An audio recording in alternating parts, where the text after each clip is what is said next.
My 12th night in the Congo.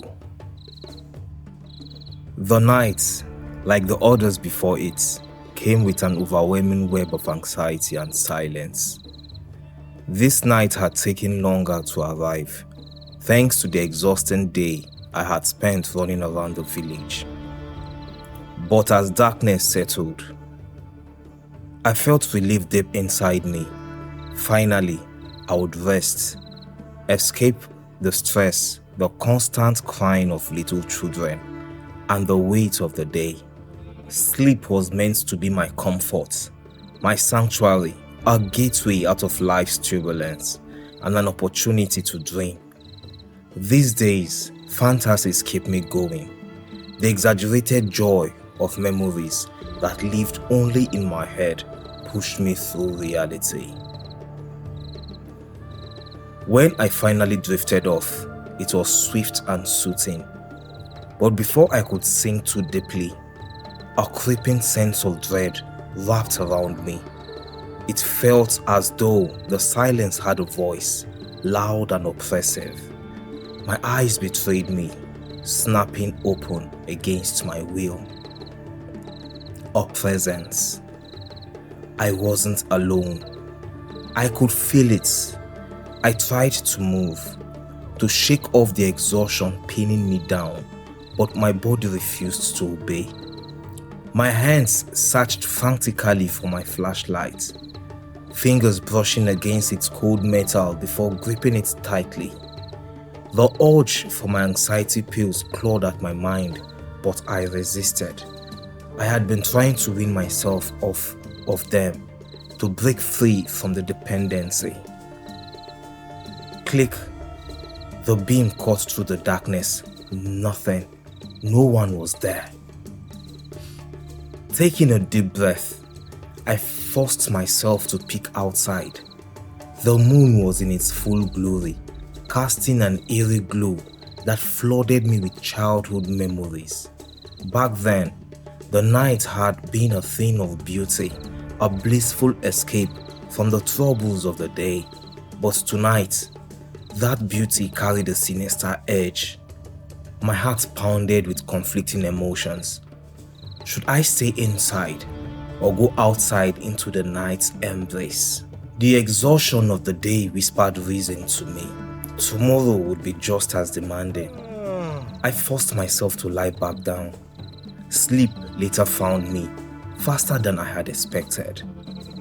Then, a scream. Sharp, piercing, desperate. My eyes snapped open again, my mind racing. Had I imagined it? I strained to listen, my heart hammering against my ribs.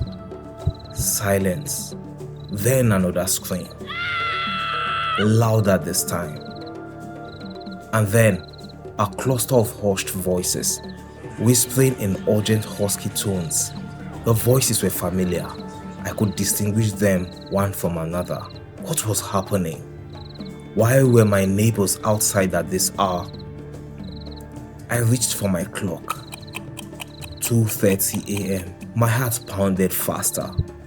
Was this a robbery? Fear gripped me, paralyzing my body for a moment. But I forced myself up. As I moved, I realized I wasn't dressed. Quickly, I grabbed a pair of trousers, slid them on, and tucked my penknife into the waistband. Dad always said that a stealthy penknife does the job where there is no gun. I carried it everywhere, hidden in different parts of my clothing, a silent, deadly companion. The voices outside echoed again. Bracing myself, I unlocked my door and stepped out. "What's going on?" I asked, my voice cutting through the tense air. Everyone from my apartment's block was there. Chris, Eve, Salome, Derek, Evans, the twin girls and others. Their faces mirrored my own confusion and fear. "Where is Gina?" I asked instinctively. The words left my mouth before I even processed the thoughts.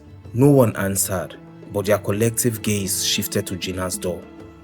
A slow, thick trail of blood seeped from beneath it.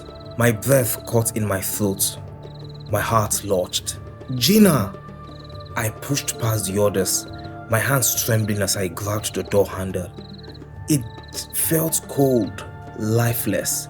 The door creaked open, and there she was. Gina lay in a pool of her own blood. For a moment, my fear gave way to an unsettling realization. I never knew one person could bleed this much. My mother's voice rang in my head. Never let emotions rule you. But I couldn't hold back.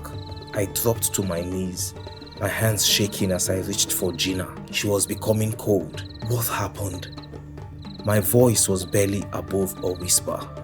No one answered. Then my eyes fell to the source of the blood. Not her stomach, not her chest. It was her heel. A deep, clean gash, as if something had sliced through her tendon. Panic and instinct fought for control. If we were in the city, an ambulance would already be here. But this was a remote village in Congo. There was no time to wait. I need disinfectant. My voice cut through the silence. Eve snapped into action, thrusting a cloth into my hands. My gaze darted to Gina's bedside. A bottle of strong local liquor sat there, unopened. Without a second thought, I grabbed it, popped the cork, and poured it over her wound. She didn't flinch. I walked fast, wrapping the wound tightly, pressing to stop the bleeding. My hands couldn't stop shaking. Derek suddenly burst into the room, panting. "An ambulance is coming," he said between gasps. I had to run almost 3 kilometers to get reception. Relief washed over me. But as my eyes scanned Gina's room, something else caught my attention. On the wall, written in what looked like smeared dirt or blood, was a message. Who lives in this world dies in the next. Who dies here lives forever. A chill ran down my spine. I had seen those words before, but where? Then I noticed something on the floor, right where Gina had collapsed. A dagger. Its handle wrapped in something old, something brittle, something that looked disturbingly like a bone. My throat tightened. No one else seemed to notice it. I turned back to Gina, watching the slow, unsteady rise and fall of her chest. She was still alive, but unconscious. Answers lay with her, and I wasn't sure they were answers I wanted to hear. The end.